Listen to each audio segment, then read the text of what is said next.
স্বাগতম জানাচ্ছি বাংলাভিউ লাইভে। স্টুডিও থেকে যুক্ত হয়েছি আমি শ্রাবণী তালুকদার। জানিয়ে দেব আমাদের হাতে থাকা এখনকার আপডেট সমূহ।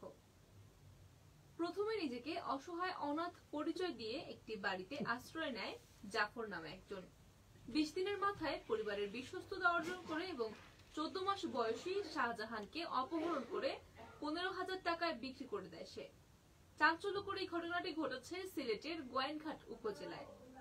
আইনশৃঙ্খলা বাহিনীর সন্ত্রাসী অভিযানে অপহরণ হওয়া শিশুকে হবিগঞ্জের নবীগঞ্জ থেকে উদ্ধার করা হয় এবং সে সময় গ্রেফতার করা হয় এক মহিলাকে। মঙ্গলবার সকালে সিলেট জেলা পুলিশের অতিরিক্ত police super Sheikh Mohammad Selim press briefing করে এই তথ্য জানিয়েছেন।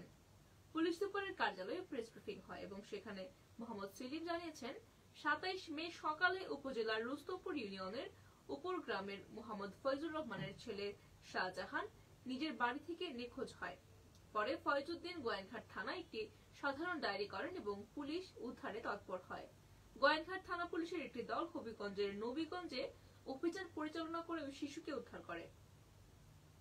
নবীগঞ্জ উপজেলার সর্দারপুর গ্রামের মমতা বেগম নামের এক মহিলার বাড়ি থেকে শিশুটিকে উদ্ধার করা হয় এবং ওই সময় মমতা নামের ওই মহিলাকে গ্রেফতার করে পুলিশ। অপহরণের মূল পরিকল্পনাকারী জাফর প্রকৃত পরিচয় গোপন করে ভিকটিম শাহজাহানকে অপহরণ করার পরিকল্পনা করে এবং পরিকল্পনা করে নিজেকে অসহায় ও অনাথ বলে পরিচয় দিয়ে শাহজাহানের বাড়িতে আশ্রয় নেয়। নবীগঞ্জে নিয়ে গ্রেফতারকৃত মমতা বেগমের কাছ থেকে 15,000 টাকায় বিক্রি করে পালিয়ে যায় সে। এদিকে পলাতক আসামিকে গ্রেফতারের অভিযান অব্যাহত রয়েছে বলে জানিয়েছেন সিলেটের জেলা পুলিশ।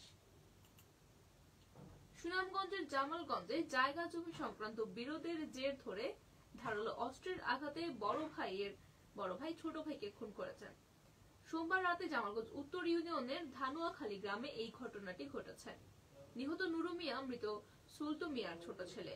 পুলিশ এবং স্থানীয়রা জানিয়েছে সোমবার রাত 9টার দিকে নুরু মিয়ার সঙ্গে বড় ভাই তাজুল ইসলামের স্ত্রী এবং মেয়ে জায়গা সংক্রান্ত বিরোধের জেরে কথা কাটাকাটি হয়।